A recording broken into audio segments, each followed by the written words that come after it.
आ जाओ भाई, वर्ब के नेक्स्ट कॉन्सेप्ट को देख लेते हैं। पहले तो आप एक काम करो, जो बोर्ड पे लिखा हुआ ना सारा का सारा, ये आपको बढ़िया से नोट करना है। सारे सेंटेंसेस ब्रेक करने हैं। मैं आपको पहले ही हिंट दे देता हूं कि ये किस चीज पे बेस्ड है। कॉन्सेप्ट समझा देता हूं, करके एक बार खुद से देखो। खुद से अगर कर लिया तो जो मतलब तृप्ति का एहसास होगा ना, देखो उसको नाप नहीं सकते आप। आ जाओ, ये दोनों सेंटेंसेस पे नजर मारो एक बार।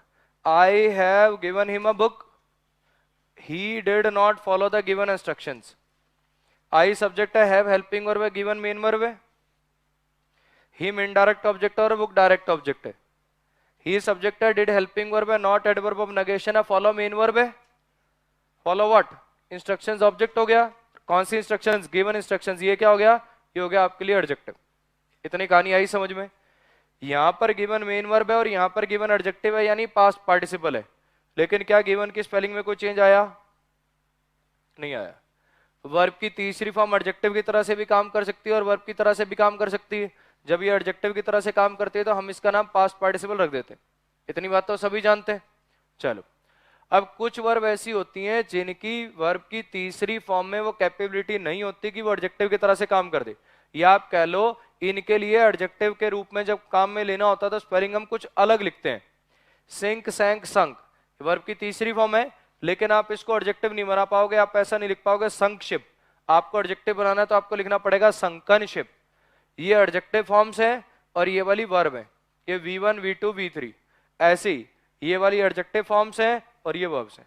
यही आपका कॉन्सेप्ट है। होगा क्या? वर्ब की तीसरी फॉर्म से एडजेक्टिव की तरह से काम लेना चाह रहा होगा और ऐसी वर्ब लिख देगा जिसकी वर्ब की तीसरी फॉर्म एडजेक्टिव का काम कर नहीं पाती, जिसके लिए स्पेलिंग अलग चाहिए होती।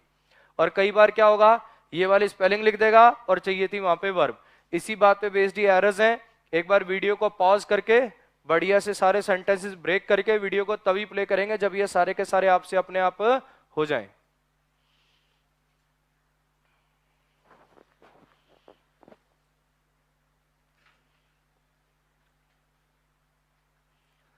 चलो जी, आ जाओ। पहला सेंटेंस देखो, बोल रहा हूं ब्रेक ऐसे कर नहीं रहा हूं वरना भीड़ हो जाएगी बोर्ड पे बहुत।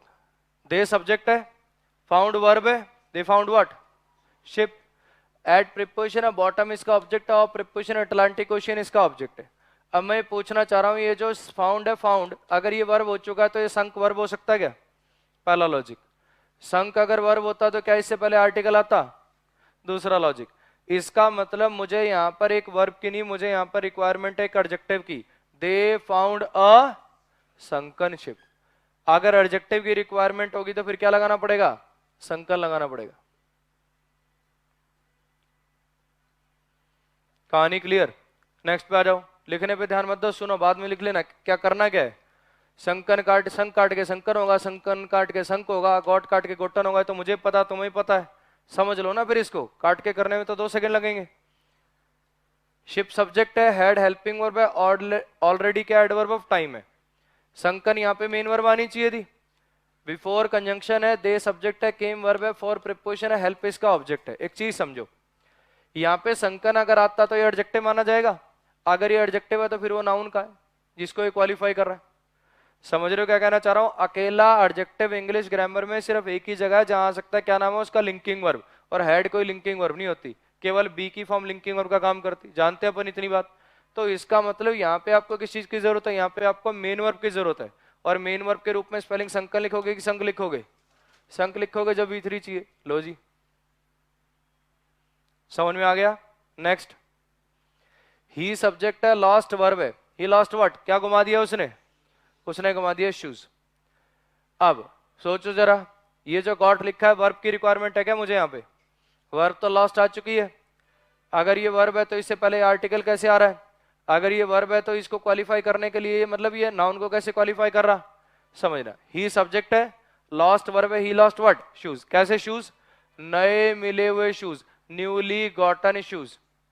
यहाँ पर ये एडजेक्टिव की जरूरत थी जो शूज को क्वालिफाई करेगा। कौन से जूते घुमा दिए? नए मिले हुए जूते। तो ये सब्जेक्ट है, ये वर्ब है, ये बनेगा एडवर्ब जो इस एडजेक्टिव को क्वालिफाई करेगा, जो इस पास्ट पार्टिसिपल को क्वालिफाई करेगा, और ये गॉटन शूज को क्वालिफाई करेगा।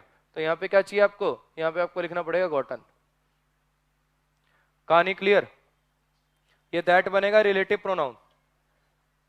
ही सब्जेक्ट हो गया, हेड हेल्पिंग वर्ब हो गया, अब अगर ये गॉटन एडजेक्टिव लिखना चाह रहे हो तो बाद में लिखा गया नाउन का है क्या? इस हेड के बाद आने वाली मेन वर्ब का है क्या? यहाँ वर्ब चाहिए तो गॉट लिखो। फ्रॉम प्रेपोजिशन अंकल ऑब्जेक्ट है, हिज पॉजेसिव एडजेक्टिव है। उसने वो नए मिले हुए जूते घुमा दिए जो उसको अपने अंकल से मिले थे। उसने वो नए मिले हुए जूते घुमा दिए जो उसे अपने अंकल से मिले थे। जहां एडजेक्टिव की जरूरत हो एडजेक्टिव लगाओ, जहां वर्ब की जरूरत हो वो वर्ब लगाओ। सर मुझे क्या सपने आएंगे, यहाँ एडजेक्टिव की जरूरत है यहाँ वर्ब की? अमन सर से पढ़ रहे हो ना, इतना तो जान ही गए होगा कहाँ वर्ब की जरूरत है और कहाँ एडजेक्टिव की। आ जाओ इस पे, नेक्स्ट पे। It is an already proved fact and it was proven by J C Bose. मान लो तुम कर रहे हो पीएचडी कर रहे हो और अपना वो थीसिस वीसिस सबमिट करने होते हैं। थीसिस में क्या होता है, कुछ नया क्रिएट करना होता है, कुछ नया लिख के लेके जाना होता है। आप लेके थीसिस सबमिट करने, बोला अबे तुम तो चौड़े हो रहे हो सर, ये देखो ये थ्योरम थी आज तक किसी ने प्रूव नहीं करी थी, मैंने प्रूव करी है, देखो फर्स्ट टाइम इस वर्ल्ड में। तो जो तुम्हारा टीचर है वो क्या कर रहा है, अबे ये तो पहले से ही प्रूव हुआ हुआ फैक्ट है, ये तो पहले से ही प्रूव हुआ हुआ फैक्ट है और इसे प्रूव किया था जेसी बॉस ने। ये सेंटेंस है, ये इसका मीनिंग है। अब देखना जरा, इट सब्जेक्ट हो गया, या आप कह सकते हो इट इंट्रोडक्टरी सब्जेक्ट हो गया। दोनों तरीके से तोड़ सकते हो, वो याद है ना। अभी मैं तोड़ लेता हूं, चलो सब्जेक्ट के तरीके से, कोई फर्क नहीं पड़ जाएगा। या तो अगर आप इसको इंट्रोडक्टरी सब्जेक्ट कहोगे तो इसको रियल सब्जेक्ट कह लेना, और अगर उसको सब्जेक्ट कह रहे तो उसको सब्जेक्ट कॉम्प्लीमेंट कह लेना, आपकी मर्जी है। दोनों तरीके से तोड़ना सिखाया था, आपको जैसे अच्छा लगे वैसे तोड़ लेना। इज क्या हो गया, मेन वर्ब हो गया, ठीक। अब एक चीज समझो, या तो ऐसा है कि ये हेल्पिंग वर्ब और ये मेन वर्ब है, ये कहानी पॉसिबल है ना। लेकिन एक चीज समझो, अगर ये मेन वर्ब होता तो एन आर्टिकल कैसे आ रहा? आर्टिकल कभी वर्ब से पहले आते हैं क्या? तो इसका मतलब ये वर्ब नहीं हो सकता। अगर ये वर्ब नहीं है, और दूसरा इसको पढ़ो ना यार, अगर तुमने इसको वर्ब बना दिया तो पैसिव हो जाएगा ये। अगर तुमने इसको वर्ब बना दिया तो इसको पैसिव मानना पड़ेगा आपको। और सीधी बात इतनी याद रख लो कि आर्टिकल आ रहा है तो इसका मतलब ये वर्ब नहीं है। अगर ये वर्ब नहीं है तो ये एडजेक्टिव है। अगर ये एडजेक्टिव है तो इसका मतलब ये खुद ही मेन वर्ब है। अगर ये खुद ही मेन वर्ब है तो इफेक्ट बन गया सब्जेक्ट कॉम्प्लीमेंट। यहाँ पे चाहिए था इसको क्वालिफाई करने वाला एडजेक्टिव, और ये बनेगा इसको क्वालिफाई करने वाला एडवर्ब, और ये आर्टिकल। तो यहाँ पे प्रूव्ड नहीं, आपको प्रूवन लिखना चाहिए। एंड कंजंक्शन हो गई, इट सब्जेक्ट हो गया। अब देखना इस बार, बाय जेसी बॉस, ये बाय प्लस सब्जेक्ट यानी डूअर से मुझे पता चल रहा है यहाँ पैसिव का स्ट्रक्चर बनना चाहिए था। दूसरी बात, वॉज लिख दिया, इसके बाद मैंने ये लिख दी वर्ब की तीसरी फॉर्म, इससे भी मुझे पता चल रहा है कि यहाँ पे तो पैसिव बनना चाहिए। बी की फॉर्म के पास V3 तो पैसिव होता है, इसका मतलब यहाँ पर प्रूवन एडजेक्टिव वाली स्पेलिंग नहीं, यहाँ पर तो वर्ब वाली स्पेलिंग आनी चाहिए, यानी प्रूव्ड आना चाहिए। आई कहानी समझ में? एक बार फिर से देख लो, सीधी राम कहानी इतनी है बस कि ये सारी के सारी वर्ब ऐसी हैं जिनकी वर्ब की तीसरी फॉर्म जो है वो एडजेक्टिव बनने के कैपेबल नहीं है।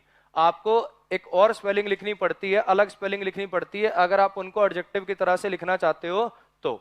अब आपको सेंटेंस पढ़ के अंदाजा लगाना है कि मुझे वर्ब की जरूरत है कि एडजेक्टिव की जरूरत है। पहले सेंटेंस से मुझे पता चल गया यहाँ पे वर्ब आ चुकी है तो वर्ब नहीं एडजेक्टिव चाहिए, और दूसरी बात आर्टिकल भी आ रहा है, एडजेक्टिव वाली चाहिए तो मैंने संकल लगा दिया।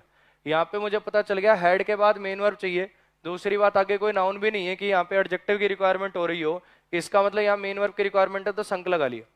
आगे यहाँ पर नाउन लिखा हुआ जिसको क्वालिफाई कराना है, यहाँ पर द आर्टिकल पहले आ चुका है, एक वर्ब भी पहले आ चुकी है, तो मुझे साफ साफ पता चल गया एडजेक्टिव की जरूरत है, मैंने गॉटन लगा दिया।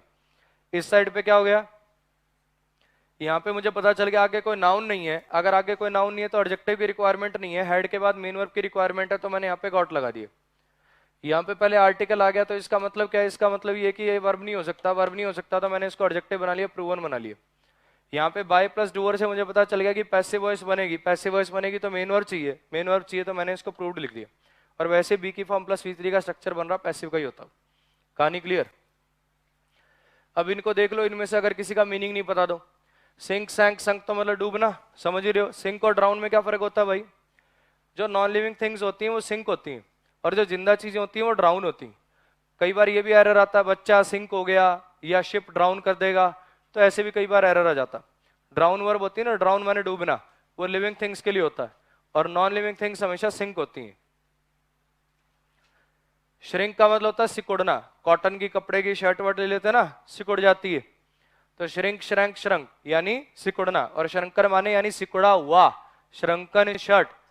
देखो माई shirt has shrunk, my shirt has shrunk, मेरी शर्ट सिकुड़ चुकी है। ठीक, ये तो वर्ब हो गई, हैपनिंग वर्ब होती है सिकुड़ना, कोई सिकुड़वाता नहीं है, अपने आप चीजें सिकुड़ जाती। My shirt has shrunk. और I won't wear this shrunken shirt, I won't wear this shrunken shirt, मैं ये सिकुड़ी हुई शर्ट नहीं पहनूंगा, ये क्या हो गया, ये एडजेक्टिव हो गया। स्ट्राइक, स्ट्राइक माने क्या होता है, मारना, स्ट्राइक स्ट्रक स्ट्रक, और स्ट्रिकन मारा हुआ, ग्रीफ स्ट्रिकन मैन, दुखों का मारा व्यक्ति। गेट गॉट गॉट पता ही आपको, प्राप्त, गॉटन प्राप्त किए हुए। मेल्ट मेल्टेड मेल्टेड पिघलाना, मोल्टन पिघला हुआ, molten iron, molten gold, molten silver.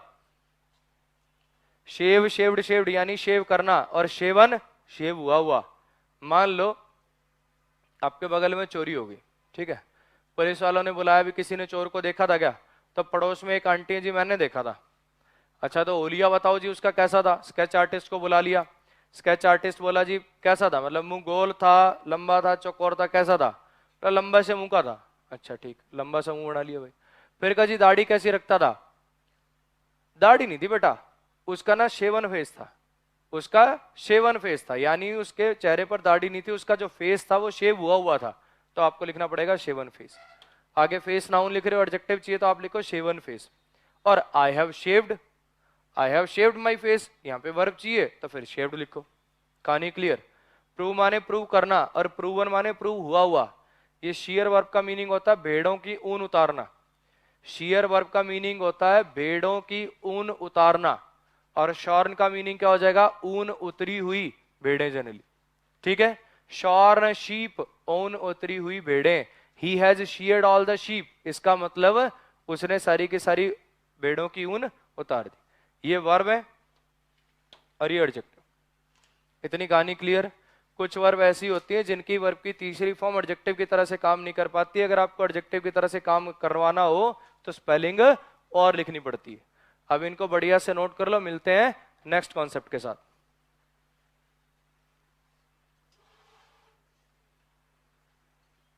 आ जाओ भाई, वर्ब के नेक्स्ट कॉन्सेप्ट को शुरू कर लेते हैं।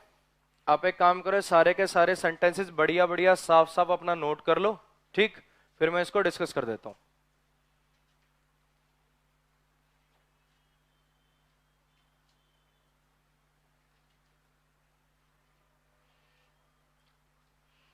हाँ भाई कर लिए नोट, ब्रेक नहीं करे, सर बोलेंगे नहीं तो फिर ब्रेक करने की जरूरत क्या है। भाई ब्रेक करना अंडरस्टूड होता है, ठीक है, वो तो करने ही करने, उसमें तो कोई दो राय है ही नहीं। जिसे नहीं करे हैं वीडियो पीछे ले जाओ और दोबारा कर लो। चलो आ जाओ। ये सारे के सारे बेस्ड हैं स्टेटिव वर्ब्स पे, ठीक। एक वर्ब्स अभी लिस्ट भी लिखवाऊंगा मैं बाद में। स्टेटिव वर्ब्स क्या बोलेगा, ये स्टेटिव वर्ब है, इनकी आईएनजी फॉर्म नहीं होती। क्या लिख देगा, ये स्टेटिव वर्ब है और इनकी आईएनजी फॉर्म नहीं होती, ठीक। अब समझना, अपन ने रूल रट लिया, अपन चल दिए पेपर देने। सेंटेंस आ गया, our boss is considering the proposal given by your boss. Consider की आईएनजी नहीं होती, अपन इसको क्रॉस करके चले आए, जबकि ये सेंटेंस था नो एरर। अपन ने पढ़ लिया थिंक की आईएनजी नहीं होती, सेंटेंस नो एरर। हमने पढ़ लिया हैव की आईएनजी नहीं होती, सेंटेंस नो एरर। हमने पढ़ लिया टेस्ट की आईएनजी नहीं होती, फिर भी सेंटेंस नो एरर। सीधी बात ये है कि आपका वाला जो रूल आपने रट रखा है ना कि इन वर्ब की आईएनजी नहीं होती, वो इन पे अप्लाई नहीं हो रहा। तो अगर आपको ये जानना है कि अप्लाई कब नहीं होगा, तो फिर आपको ये जानना पड़ेगा आखिर वो रूल बना क्यों। जैसे आप ये जान जाओगे कि वो रूल बना क्यों, तो फिर ये भी जान जाओगे कब अप्लाई नहीं होगा। सिंपल सिस्टम है। कहानी क्लियर, जान लेते हैं फिर। मुझे बस इतना बता दो, जब मैं कहता हूं कि इस वर्ब की आईएनजी नहीं होगी, तो इनडायरेक्टली क्या मैं ये नहीं कह रहा कि इसको आप कॉन्टिन्यूस टेंस में नहीं लिख सकते। इनडायरेक्टली वो यही कहना चाह रहा होता है, आईएनजी फॉर्म में ना लिखने का मतलब होता है कॉन्टिन्यूस टेंस में ना लिख पाना। और कॉन्टिन्यूस टेंस कब लगाया जाता है ये बता दो। कॉन्टिन्यूस टेंस हम तब लगाते हैं जब एक एक्शन कुछ देर के लिए जारी हो, कुछ देर के लिए कॉन्टिन्यूटी में हो।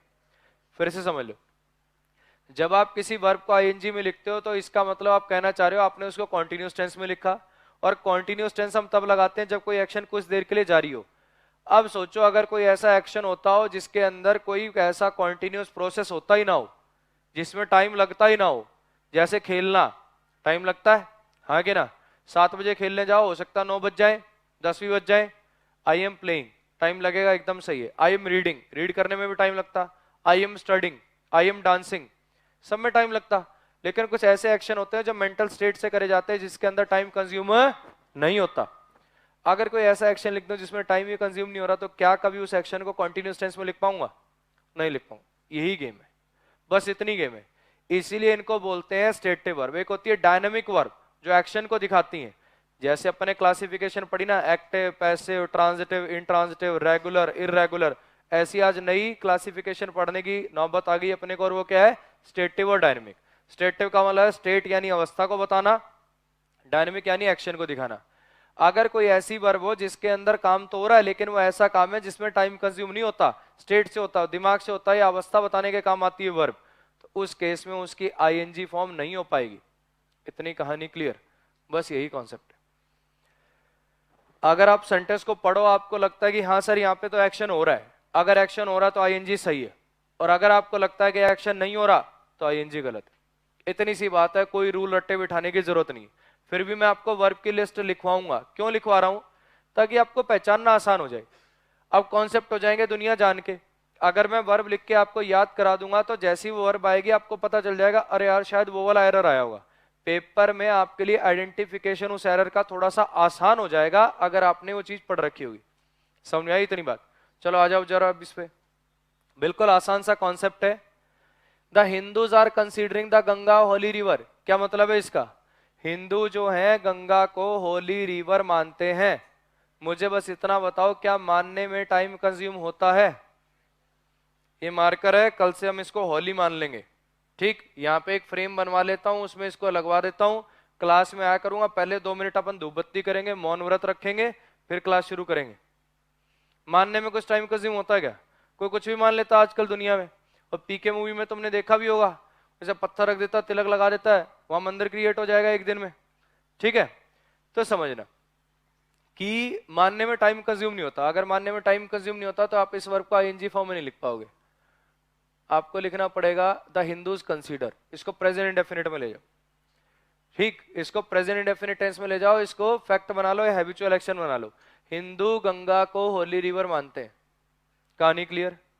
अब नेक्स्ट सेंटेंस पढ़ो। Our boss is considering the proposal given by your boss. हमारा बॉस जो है वो कंसीडर कर रहा है उस प्रपोजल को जो तुम्हारे बॉस ने दिया है।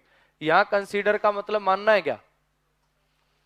यहां सर कंसीडर का मीनिंग है सोच विचार करना, किसी पर गहन अध्ययन करना। समझ आया? कंसीडर वर्ब के मीनिंग 2 हो सकते हैं, एक हो सकता है मानना और एक हो सकता है सोच विचार करना, किसी चीज पर गहन अध्ययन करना। इसमें टाइम लगता है भाई, नो एरर। समझ आया इस सेंटेंस का क्या मीनिंग है? Monica is thinking that she is the most beautiful girl in her class. Monica ये मानती है, यहाँ पे थिंक का मतलब क्या है? मानना। मोनिका ये मानती है कि वो क्लास की सबसे सुंदर लड़की है। मानने में कोई टाइम कंज्यूम होता है क्या? अब ये मोनिका कुछ ही मान सकती है, अपने आप को ऐश्वर्या राय मानती हो चाहे कितनी बूंदी। तो अब इसका मतलब क्या है? इसका मतलब ये है कि इसमें टाइम कंज्यूम नहीं होता। अब मैं मान लूं खुद को, मैं मानने लग जाऊं भी हाँ मैं तो ऋतिक जैसा दिखता हूं, पेट निकल रहा मेरा जेठालाल जैसा। वो लड़का भी ये शाम वाले बैच में आता, कहता सर बस अब कंट्रोल कर लो पेट, नहीं तो जेठालाल बन जाओगे थोड़े दिन में। मैं कहा ठीक। तो मानने में अपना टाइम कंज्यूम नहीं होता यार। मानने में टाइम कंज्यूम नहीं होता तो फिर आपको इसको आईएनजी में नहीं लिखना चाहिए। आपको क्या लिखना चाहिए? यहाँ पे थिंक्स कर देना चाहिए। अब इस पे आ जाओ। Monica is thinking about her ailing grandmother. Monica सोच रही है अपनी एलिंग ग्रैंड मदर के बारे में, यानी ऐसी दादी माँ के बारे में जो बीमार है।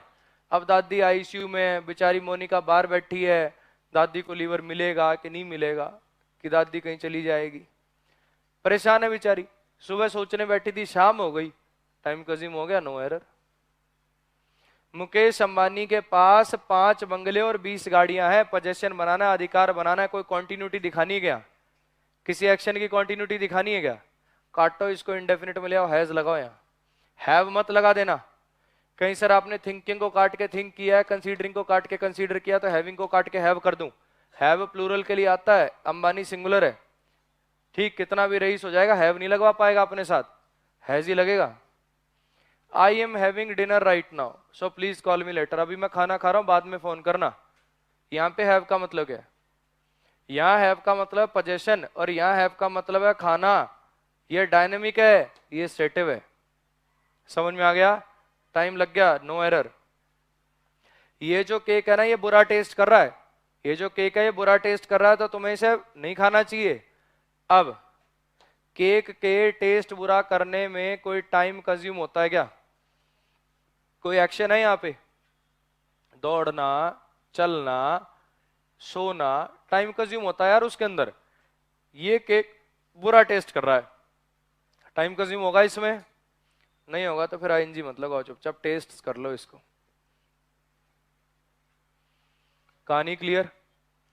लेकिन इसमें बताओ, अब रोहन वो केक टेस्ट कर रहा है जो उसकी वाइफ ने बनाया था। रोहन वो केक टेस्ट कर रहा है जो उसकी वाइफ ने बनाया था। इसमें टाइम कंज्यूम होगा कि नहीं होगा? खूब कंज्यूम होगा। अब ये रोहन की नई नई शादी हुई है, इसकी वाइफ ने कहा भी आज मैंने रेसिपी देखी है नेट से, आपके लिए केक बनाया जी, ले आओ। चम्मच लगाई, पहले तो केक गर्म है, अच्छा फूक मार कर धीरे धीरे, हाँ। फिर ये भी सोच रहा, अरे यार कुछ ना कुछ नाश बनाया मिलेगा इसने। मन मन में सोच सोच के बेचारा धीरे धीरे चम्मच से मुंह लगा खा रहा। 1 मिनट लगा दिया इसने एक चम्मच खाने में, खूब टाइम कंज्यूम हो सकता है इसमें। ये नो एरर। समझना यार, कहानी बस इतनी है। वर्ब के रट्टे बिठाने से कुछ नहीं होगा। वर्ब के रट्टे बिठाने से हाँ इतनी हेल्प जरूर मिल सकती है आपको कि एग्जाम में आप उसको जल्दी आइडेंटिफाई कर लोगे। समझ में आया क्या कहना चाह रहा हूं? एग्जाम में आप उसको आइडेंटिफाई थोड़ा सा जल्दी कर पाओगे, बस इतनी हेल्प मिल सकती है। इसके अलावा आपको कोई हेल्प नहीं मिलने वाली। इतनी कहानी क्लियर? अब देखो करना क्या है, रटने से काम नहीं चलेगा उन वर्ब को भी, लेकिन ध्यान रखना उस वर्ब को आप सेंटेंस पढ़ के देखो कि आपको क्या लगता है यहाँ पे एक्शन हो रहा है कि स्टेट बताई जा रही है। केक बुरा टेस्ट कर रहा है, ये स्टेट है केक की, ये अवस्था है केक की। लेकिन अगर रोहन केक को टेस्ट करने लग जाए तो ये एक्शन हो गया। केक बुरा स्मेल कर रहा है, ये अवस्था है केक की, लेकिन अगर रोहन कुछ जाके स्मेल करने लग जाए, रोहन गुलाब के फूल स्मेल कर रहा है गार्डन के सारे, सुबह गया था 6 बजे, शाम हो गई सूंघते सूंघते, ठीक है, तो 9 बजा दिए, तो इसमें टाइम कंज्यूम हो जाएगा। अगर आपको लगता है एक्शन कंटिन्यूटी में, तो कंटिन्यू सही हो जाएगा। सिंपल बात इतनी है कि वहां पे आईएनजी क्यों नहीं लगा रहे? आईएनजी इसलिए नहीं लगा रहे क्योंकि उनमें टाइम कंज्यूम नहीं हो रहा। अगर आपको सेंटेंस पढ़कर लगता है कि टाइम कंज्यूम हो गया तो आईएनजी सही, और नहीं हो रहा तो आईएनजी गलत। कहानी क्लियर? अब यहां पर जब आपने इसको ब्रेक किया होगा ना, तो देखो पूरे जितने भी सेंटेंसेज हैं, आपको एक सेंटेंस में दिक्कत आई होगी। ये गिवन प्रपोजल के लिए पास्ट पार्टिसिपल है। ये बाद में क्यों आया जान गए, क्योंकि ये बाय द बॉस गिवन के लिए आया, तो इसको उठा के बाद में रख रखा है। दिक्कत आएगी आपको इस सेंटेंस में। पहले को इसको भी एक्सप्लेन करता हूं, साथ में इनके साथ वर्ब भी लिख देता हूं, और साथ में कुछ और बताना वो भी बता देता हूं। इसको नोट कर लो बढ़िया से।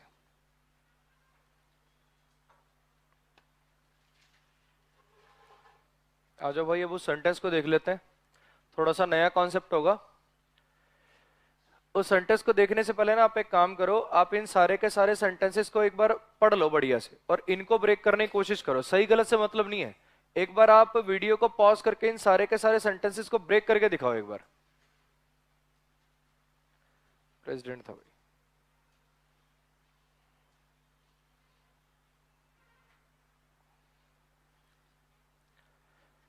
चलो आ जाओ। अब ये वाले सेंटेंसेस तो आपने बड़ी आसानी से ब्रेक कर लिए होंगे। पेन छोड़ देना भाई, सुन लेना ध्यान से। आई सब्जेक्ट है, गे वर्ब है, हिम इनडायरेक्ट ऑब्जेक्ट है, और बुक डायरेक्ट ऑब्जेक्ट। किसी को दिक्कत आई? आई सब्जेक्ट है, आई आस्क्ड मी नहीं, हिम कर दो या ही आस्क्ड मी कर दो, दोनों में से कुछ कर दो, कहीं चेंज कर दो। ये इनडायरेक्ट ऑब्जेक्ट बन जाएगा और ये डायरेक्ट ऑब्जेक्ट बन जाएगा। कोई दिक्कत? अब यही मन में उबाल आपके यहां भी आ रहे होंगे। आपका यहां भी मन कर रहा होगा कि ऐसा कर देता हूं, subject, verb, possessive adjective, indirect object और डायरेक्ट ऑब्जेक्ट। अब समझना कहना क्या चाहता हूं। ये जो सवाल है ना यार, मुखर्जी नगर में बहुत टीचर्स के पास लेके घूमा था, बहुत टीचर। सही बता रहा हूं मैं तुम्हें, छोड़ा नहीं मैंने मुखर्जी नगर का कोई भी टीचर, लेकिन मुझे किसी ने जवाब नहीं दिया इसका। सवाल मेरा ये था, देखो होता क्या है, जब दो नाउन इकट्ठे आ जाते हैं, जब दो नाउन या प्रोनाउन इकट्ठे आ जाते हैं तो जनरली एक दूसरे के लिए एडजेक्टिव की तरह से काम कर रहा होता है। लेकिन यहाँ पे वो फंडा नहीं है, देखो दोनों के बीच में आर्टिकल आ गया तो दोनों नाउन सेपरेट हो गए। अगर ये दोनों नाउन सेपरेट हो गए तो दो दो नाउन साथ में कब आ पा रहे हैं? एक तो सिनेरियो ये है इनडायरेक्ट ऑब्जेक्ट और डायरेक्ट ऑब्जेक्ट वाला।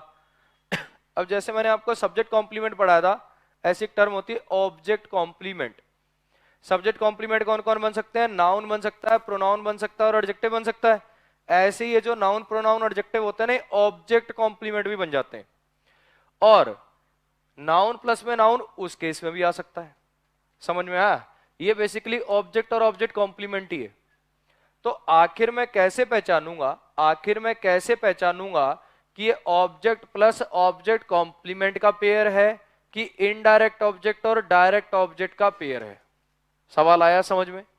लगातार दो नाउन एक साथ ये दो पेयर बन सकते हैं। ये वही कंफ्यूजन है जैसे पहले कंफ्यूजन नहीं था, V1 प्लस ING के साथ नाउन आए तो प्रेजेंट पार्टिसिपल प्लस में नाउन बन सकता है, या जिरेंड प्लस में जिरेंड का ऑब्जेक्ट बन सकता है। वहां क्या ट्रिक बताई थी कि अगला नाउन उस काम का डूअर होगा, ये लगा के देख लिया करो। या जो उसकी विशेषता बता रहा हो उसको एडजेक्टिव माना करो, विशेषता ना बता रहा हो तो जिरेंड प्लस जिरेंड का ऑब्जेक्ट माना करो। वहां कोई ना कोई ट्रिक लगा के हमने समझा ना उन चीजों को। यहां पे भी अपने को कोई ना कोई हेल्प चाहिए जिससे अपन बता पाए कि ये इनडायरेक्ट ऑब्जेक्ट डायरेक्ट ऑब्जेक्ट का पेयर है कि ऑब्जेक्ट प्लस ऑब्जेक्ट कॉम्प्लीमेंट का पेयर है। इस सवाल को फिर मैंने भेजा, एक ना साइट है इंग्विड नाम से, ठीक, एक वेबसाइट है इंग्विड नाम से, बढ़िया टीचर्स हैं उस पर, कैम्ब्रिज वेम्ब्रिज के टीचर्स हैं सारे। उसमें एक टीचर है एडम एडम करके, मैंने वो उसको भेज दिया, उसका एडम का पेज है, मैंने उस पर भेजा। एक बार पोस्ट करा, दो बार, भाई कम से कम 60-70 बार मैंने पोस्ट कर दिया और उसने मेरे डाउट का रिप्लाई नहीं करा। मैं ठीक है छोड़ यार। फिर बाय चांस एक दिन मेरे पास नोटिफिकेशन सी आई कि Adam has replied your comment. तो फिर मैंने उसके अंदर कमेंट पढ़ा तो उसने उल्टा मेरे से सवाल कर रखा, what is a compliment, what is a compliment. तो ऐसा नहीं है कि यार उसको पता नहीं कि कॉम्प्लीमेंट क्या है, या वो उसको ऐसा लगता है कि मुझे कॉम्प्लीमेंट नहीं पता। कॉम्प्लीमेंट में तो उसके दुनिया जान के लेक्चर्स हैं, और जब मैं उससे पूछ रहा हूं कि इन दोनों के बीच में डिफरेंस क्या है तो कॉम्प्लीमेंट तो मैं जानता ही होगा ना। उसने मुझे एक हिंट दे दिया, उसने मुझे एक हिंट दे दिया, मेरी दुविधा को निवारण कर दिया 1 सेकंड में। क्या होता है कॉम्प्लीमेंट बताओ जरा, क्या होता है कॉम्प्लीमेंट? जो सब्जेक्ट के बारे में कुछ बताए, सब्जेक्ट कॉम्प्लीमेंट क्या हो जाता है? सब्जेक्ट के बारे में कुछ बताने वाला, तो ऑब्जेक्ट कॉम्प्लीमेंट क्या हो जाएगा? ऑब्जेक्ट के बारे में कुछ बताने वाला। जैसे सब्जेक्ट कॉम्प्लीमेंट होता है मोहन इज अ टीचर, तो मोहन और टीचर एक ही होते हैं कि नहीं होते? मोहन और टीचर एक ही होते हैं। रोहन इज रिच, ये रिच आदमी कौन है? ये रोहन ही तो है। अरे आ रहा समझ में क्या कहना चाह रहा हूं? जब भी आप सब्जेक्ट कॉम्प्लीमेंट लिखते हो तो सब्जेक्ट के बारे में कुछ बताता है, वो जो बंदा होता है ना वही होता है वो। Mohan is a teacher, teacher और मोहन एक ही है। Mohan is a singer, singer और मोहन एक ही है। मोहन इज रिच, ये जो रिच है ना, ये जो अमीर है, ये मोहन ही है। समझ में आया? कॉम्प्लीमेंट का काम होता है उस चीज को कॉम्प्लीमेंट करना, उस चीज के बारे में बताना। कॉम्प्लीमेंट और जिसको कॉम्प्लीमेंट कर रहे हो वो दोनों सेम हो जाते हैं। समझ में आया क्या कहना चाह रहा हूं? अब मुझे बताओ, हिम और किताब एक ही है क्या? नहीं है, तो ये इनडायरेक्ट ऑब्जेक्ट डायरेक्ट ऑब्जेक्ट। मी और क्वेश्चन एक ही है क्या? ये इनडायरेक्ट ऑब्जेक्ट और डायरेक्ट ऑब्जेक्ट। ये चाइल्ड और सोहन एक ही है क्या? उन्होंने अपने बच्चे का नाम रख दिया सोहन, ये बच्चा और ये सोहन एक ही है क्या? तो फिर ये ऑब्जेक्ट और ऑब्जेक्ट कॉम्प्लीमेंट है भाई। बिल्कुल आसान सा सवाल था, पता नहीं कहां दिमाग घुमा रहा था मैं। और जब मैं पूछने, मतलब जैसे अभी अपने को प्रूडेंस के ऑनलाइन सेंटर के लिए कुछ टीचर चाहिए थे, ठीक है, वहां पे जो ऑफलाइन बैच चलाने का मन था, तो इंग्लिश के लिए जैसे डेमो वेमो देने आते हैं तो बैठ गए, चलो ठीक है। तो मैं ना, अगर मुझे पहली बात तो देखो पहले 1-2 सवाल में ही बाहर हो जाते हैं, अगर बढ़िया लगता है तो फिर मैं उससे ये सवाल करता हूँ कि अगर मुझे इनडायरेक्ट ऑब्जेक्ट और डायरेक्ट ऑब्जेक्ट का पेयर दे रखा हो, या ऑब्जेक्ट कॉम्प्लीमेंट और ऑब्जेक्ट का पेयर दे रखा हो, तो मैं कैसे जानूंगा, उनको डिफ्रेंशिएट कैसे करूंगा? आधी जनता को तो कॉम्प्लीमेंट ही नहीं पता होता, और जिसको पता होता तो ये जवाब नहीं पता होता। अब ऐसा नहीं कि आप भी टेस्टिंग करते घूमो, लेकिन किसी का अगर टेस्ट करने का मन करे, बढ़िया सवाल है, ठीक, कि इनडायरेक्ट ऑब्जेक्ट और डायरेक्ट ऑब्जेक्ट और ऑब्जेक्ट कॉम्प्लीमेंट को कैसे डिफरेंशिएट करते हैं। कॉन्सेप्ट टुच्चा सा है। कॉम्प्लीमेंट क्या होता है? कॉम्प्लीमेंट में ये दोनों सेम होंगे और इसमें सेम नहीं होंगे। कॉन्सेप्ट बिल्कुल टुच्चा सा है लेकिन बढ़िया है। आ जाओ, they elected mister Sharma their president, उन्होंने मिस्टर शर्मा को उनका प्रेसिडेंट इलेक्ट कर लिया। शर्मा और प्रेसिडेंट एक ही है क्या? अरे बोलो। तो दे सब्जेक्ट है, इलेक्टेड वर्ब है, ये ऑब्जेक्ट और ये ऑब्जेक्ट कॉम्प्लीमेंट है। कहानी क्लियर? नेक्स्ट पे आ जाओ। माई मदर मेड मी, आएगा भाई यहाँ, माई मदर मेड मी अ केक। अब अगर मैंने इसको तोड़ दिया ऐसे, देखो सब्जेक्ट वर्ब ऑब्जेक्ट और ऑब्जेक्ट कॉम्प्लीमेंट, क्या मतलब हो जाएगा फिर इसका?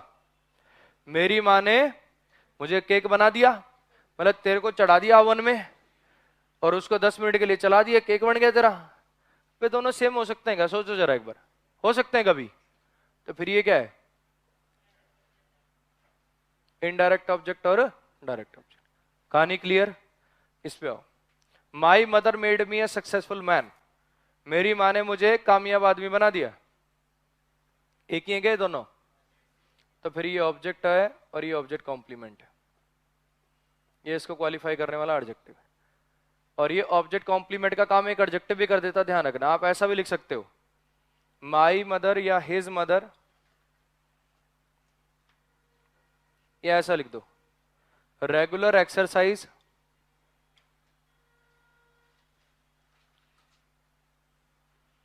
Made him fit. रेगुलर क्या है? एडजेक्टिव है, एक्सरसाइज सब्जेक्ट है, मेड वर्ब है, मेड वर्ब है, हिम फिट, ये हिम क्या है? ये इसका ऑब्जेक्ट है, और ये फिट क्या है? ये एडजेक्टिव है। रेगुलर एडजेक्टिव है, एक्सरसाइज सब्जेक्ट है, मेड वर्ब है, ये हिम इसका ऑब्जेक्ट है और ये एडजेक्टिव है, और ये काम करा ऑब्जेक्ट कॉम्प्लीमेंट की तरह। सोचना जरा, ये हिम ही तो फिट है। रेगुलर एक्सरसाइज ने उसे फिट बना दिया, ये हिम और फिट एक ही तो है। अरे आया समझ में कि ना आया? ये हिम और फिट एक ही है, ऑब्जेक्ट और ऑब्जेक्ट कॉम्प्लीमेंट का पेयर। ध्यान रखना, ऑब्जेक्ट कॉम्प्लीमेंट की तरह से काम करता ना जब एक एडजेक्टिव, जब एक एडजेक्टिव ऑब्जेक्ट कॉम्प्लीमेंट की तरह से काम करता है तो वो हमेशा कहाँ आता है? इसके बाद में आता है। स्टार मार्क करके लिख लो। अगर एक एडजेक्टिव ऑब्जेक्ट कॉम्प्लीमेंट की तरह से काम करता है, अगर एक एडजेक्टिव ऑब्जेक्ट कॉम्प्लीमेंट की तरह से काम करता है तो नाउन या प्रोनाउन के बाद ही लिखा जाता है। एडजेक्टिव चैप्टर में मैंने आपको कुछ जगहें बताई थी जहां पे एडजेक्टिव बाद में आ जाता है, ठीक। एक तो वो थी कंसर्न्ड पेरेंट्स, पेरेंट्स कंसर्न्ड, वो वाली। एक कुछ ऐसे एडजेक्टिव होते हैं जो नाउन के बाद ही यूज होते हैं, the man is alive, alive man नहीं लिख सकते, ठीक। ऐसे ही एक और भी था जहां पे एडवर्बियल फ्रेज आ रहा था, उसकी वजह से एडजेक्टिव उठ के बाद मेरा 3 जगह वहां बताई, एक जगह आज नहीं आ गई, कि अगर ऑब्जेक्ट कॉम्प्लीमेंट का काम एक एडजेक्टिव करेगा तो वो नाउन के बाद लगाया जाएगा। इतनी कहानी आई समझ में? नाउन या प्रोनाउन जो भी हो। ऐसे अगर आप यहाँ पे एडजेक्टिव ही लगाते ना, मैन ना लिखते, my mother made me successful, me के बाद आता है। समझ आ गया कहना चाह रहा हूं? तो एक तो ये कॉन्सेप्ट हो गया।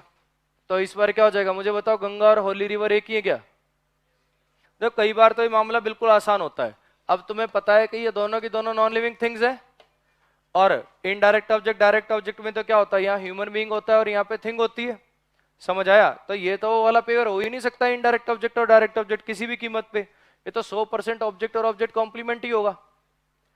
दिक्कत आती है बच्चों को यहाँ पे, ये नॉन लिविंग मतलब ये लिविंग हो गया और ये नॉन लिविंग हो गया, ये लिविंग हो गया, ये नॉन लिविंग हो गया, यहां बच्चे को परेशानी आ सकती है, इसीलिए सारा कॉन्सेप्ट बताया।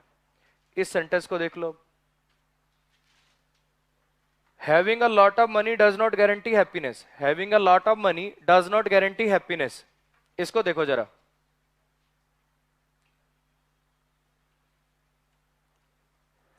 बताओ क्या पढ़ाया? हैव की आईएनजी फॉर्म नहीं होती, ये पढ़ाया अपने को।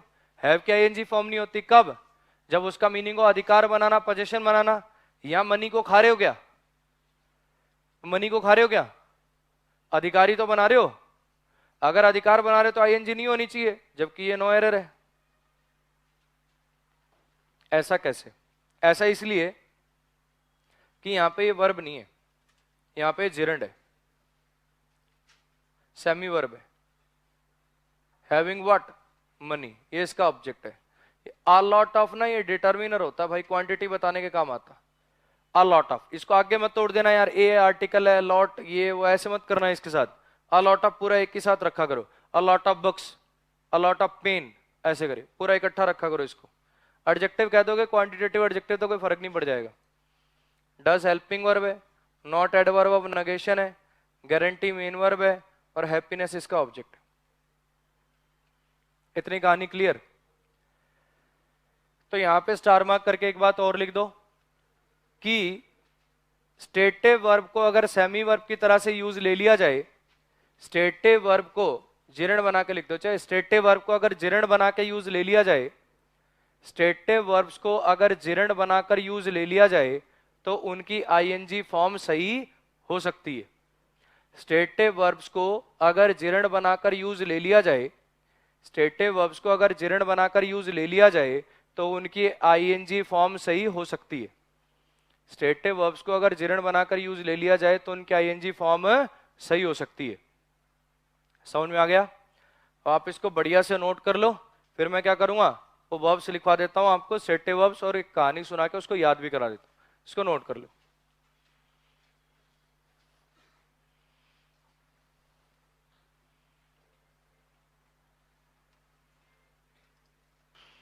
आ जाओ भाई, बार बार आ जाओ भाई, आ जाओ भाई बोल के भी हंसने लग गए। अब देख लेते हैं अपन स्टेटिव वर्ब्स को, ठीक है। स्टेटिव वर्ब्स कौन कौन सी होती? Think, believe, consider, have, on, possess, ये मैंने बोर्ड पे लिख दी सारी की सारी। देखो फिर बात बता रहा हूं तुम्हें कि वर्ब को रटने से भी काम नहीं चलता और ना रटने से भी काम नहीं चलता, दोनों काम करने होते हैं आपको। रटने का फायदा ये हो जाता है कि आपको पेपर में जब सेंटेंस आता है ना तो आपको दिमाग बहुत जल्दी कैच करता। रिजेंबल, अच्छा रिजेंबल से शायद वो वाला सेंटेंस आया होगा, वो वाला कॉन्सेप्ट आया होगा। समझ आएगा कहना चाह रहा हूँ?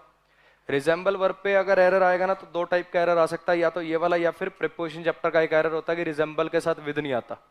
समझ आया? रिजेंबल देखती ही आपका दिमाग अपने आप कहेगा कि उन दोनों में से एक एरर है, आपके लिए टाइम सेव हो जाएगा। और समझना किस लिए जरूरी है, हो सकता है कि किसी और मीनिंग में, जैसे मान लो इसको मैं जिरण बना देता तो उस केस में इसका आईएनजी सही भी हो जाता। तो अकेला रटने से भी काम नहीं चलेगा और बिना रटे भी काम नहीं चलेगा, दोनों का यूज करना अपने, ठीक। तो पहले तो एक बात समझ लेना कि थिंक, बिलीव, कंसीडर, जब इनका मतलब हो मानना तब ये क्या है, स्टेटिव है। तब ही थिंक्स लिखे ना कि ही इज थिंकिंग। लेकिन जब इनका मतलब हो सोच विचार करना, जैसे कंसीडर का मतलब हो सकता है सोच विचार करना, थिंक का मतलब हो सकता है सोच विचार करना, उस केस के अंदर इनकी आईएनजी फॉर्म एग्जिस्ट कर सकती। इतनी कहानी क्लियर? हैव, ऑन, पजेस, अधिकार जमाना है ना, किसी का किसी चीज पर अधिकार दिखाना। अब अधिकार दिखाने में कोई ऐसा प्रोसेस तो है नहीं कि जो कॉन्टिन्यूटी में चलेगा, तो इसके अंदर इसकी आईएनजी नहीं हो पाएगी। लेकिन वहीं अगर हैव का मीनिंग हो जाए खाना तो उसमें टाइम कंज्यूम हो जाएगा, वो एक्शन हो गया, तो तब आईएनजी सही हो जाएगी। Look, seem, appear, look, seem, appear, she looks sad, she looks sad, वो उदास दिखाई दे रही है। शी अपीयर्स हैप्पी, वो खुश दिखाई दे रही है। तो लुक, सीम, अपीयर, जब इनका मतलब वो दिखाई पड़ना तब ये स्टेटिव होती हैं। लेकिन अगर मैं वहीं ऐसा कर दूं, she is looking at me angrily, she is looking at me angrily, अब यहां पे क्या हो गया, यहां पे एक्शन हो गया। समझ आएगा कहना चाह रहा हूं? तो अकेले वर्ब रटने से काम नहीं चलेगा। लुक का मतलब जब वो देखना तो एक्शन है, लुक का जब मतलब वो दिखाई पड़ना तो स्टेटिव है। कहानी आई समझ में? Look, seem, appear. अब अपीयर का एक मीनिंग तो पेपर में बैठना भी होता है। She is appearing for the exam this year also, she is appearing for the exam this year also, एकदम सही हो जाएगा फिर ये, क्योंकि यहाँ पे अपीयर का मतलब क्या हो गया, पेपर के लिए तैयारी करना, पेपर के लिए प्रिपेयर करना, हाँ कि ना, उसमें टाइम कंज्यूम होगा, टाइम कंज्यूम होगा तो आईएनजी सही होगी। लेकिन अगर ऐसा लिख दो, she is appearing very sad, she is appearing very tired, अब गलत हो गया। क्यों? क्योंकि यहाँ पे ये स्टेटिव वर्ब हो गई। तो अकेला रटने से काम नहीं चलेगा, थोड़ा सा सेंटेंस पढ़ के देख लेना कि इसमें एक्शन हो रहा है कि नहीं हो रहा, मतलब एक्शन में टाइम कंज्यूम हो रहा है कि नहीं हो रहा।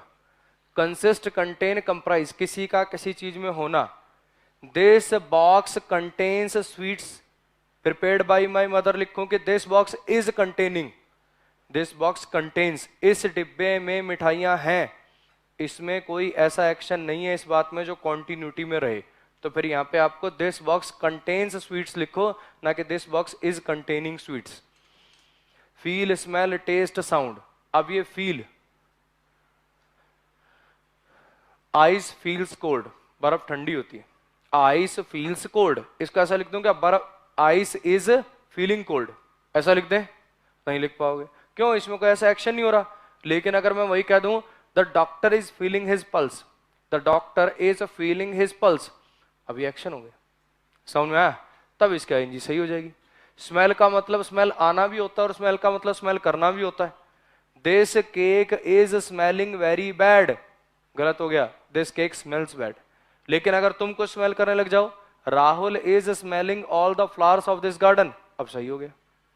टेस्ट, टेस्ट का मतलब टेस्ट करना भी होता है और टेस्ट का मतलब टेस्ट होना भी होता है। This cake is testing bad, गलत हो गया। Rahul is testing the cake, अब सही हो गया। तो अगर आपको सेंटेंस पढ़ के लगता है कि वो एक्शन है, मतलब उस एक्शन में टाइम कंज्यूम हो रहा है, वो एक्शन कंटिन्यूटी में रह सकता है, तो आईएनजी सही है वरना गलत है। साउंड, यहाँ पे साउंड का मतलब आवाज नहीं है, साउंड का मतलब जब आवाज होता है तब वो नाउन होता है। यहाँ पे साउंड का मतलब है प्रतीत होना। ही इज लिखना, जरा एक सेंटेंस लो, मैं यहां लिख देता हूं, he is sounding confident of his success. मतलब क्या है, मतलब वो अपनी सक्सेस को लेकर कॉन्फिडेंट साउंड कर रहा है, कहने का मतलब वो जरूर सफल हो जाएगा, उसके अंदर ऐसा कॉन्फिडेंस है, ऐसा प्रतीत हो रहा है कि वो कॉन्फिडेंट है अपनी सक्सेस को लेकर। तो ही इज साउंडिंग नहीं, ही साउंड्स करो यहां, he sounds confident of his success. Sound में आई इतनी कहानी। नेक्स्ट, चलो इतनी तो अपन ने याद कर ली, इनको भी एक कहानी से याद कर लेते हैं। सबसे पहले तुम मुझे बताओ कि नो का मीनिंग क्या होता है? जानना। जानने में टाइम कंज्यूम होता है क्या? सर जानने में तो टाइम तो लगता ही है, आगे ना, जानने में टाइम नहीं लगता क्या? चक्कर क्या है ना, तुम जानने को कुछ और ही समझ रहे हो। तुम जरा जानना, पहचानना, तुम्हें क्या अच्छा लगता है, खाने में तुम्हें क्या पसंद है, वो सब बातें नहीं हो रही। एक एग्जाम्पल से समझना, मान लो कि मैं अभी किसी दूसरी कॉलोनी में शिफ्ट हो गया, ठीक है, मैंने वहां घर ले लिया, रेंट पे घर ले लिया, मैं वहां शिफ्ट हो गया। अब मैं आज ही आया हूं वहां पे, या एक ही दिन हुआ है बस। बगल वाले घर पे जब मैं अपना सामान वामान लेके जाऊंगा तो आसपास के घर तो दिखाई देते हैं, उसके बाहर लिखा हुआ है मिस्टर दुग्गल, ठीक, दुग्गल निवास या कुछ भी लिखा हुआ। अब आया एक पोस्टमैन, उसने बेल बजाई, वो क्या कह रहा, जी एक स्पीड पोस्ट था आपका। यार मेरा तो नहीं लग रहा है, पढ़ा मिस्टर दुग्गल, बगल वालों का होगा, इनको दे दो। मैंने दुग्गल जी को आज तक देखा ही नहीं, मैंने दुग्गल जी को आज तक देखा ही नहीं है, फिर भी मैं क्या कह रहा हूं, बगल वालों को दे दो। इसको कहते हैं बस जानना। You know that somebody exist, तो उसको क्या कहोगे, अब जान गए। मेरा छोटा भाई है रमन, इंडियन ऑयल में काम करता है, ऑपरेशनल मैनेजर की पोस्ट पे। अगली बार तुमसे कोई पूछेगा अमन सर का छोटे भाई को जानते, हाँ रमन नाम है उसका और ऐसे से काम करता हुआ, समझ आया? सिर्फ इसी को कहते हैं जानना। जो तुम कह रहे हो ना वो होता है एक दूसरे को समझना, अंडरस्टैंड करना, उसकी आईएनजी हो पाएगी, इसकी नहीं हो पाएगी। समझ आ गया कहना चाह रहा हूं? तो ये जो नो है ना, नो, इसका मीनिंग सिर्फ जानना है, स्टेट वर्ब है। रिजेंबल किसी के जैसा दिखाई पड़ना, लाइक किसी को पसंद करना, लव किसी को प्यार करना। प्यार करने में टाइम कंज्यूम होता है क्या आपको? हाँ सर इसमें तो बहुत टाइम लग जाता सर, 3 साल में तो हाँ करी है उसने, है ना, अब 4 साल हो गए मैं भुगत रहा हूं सर, 7 साल हो गए प्यार करते। समझ आया? चलो ये तो चलो तुम्हारी बात मैंने मान ली। फिर अगर प्यार करने में टाइम लगता है तो फिर पहली नजर का प्यार क्या होता है? सुना होगा लव एट फर्स्ट साइट, पहली नजर का प्यार।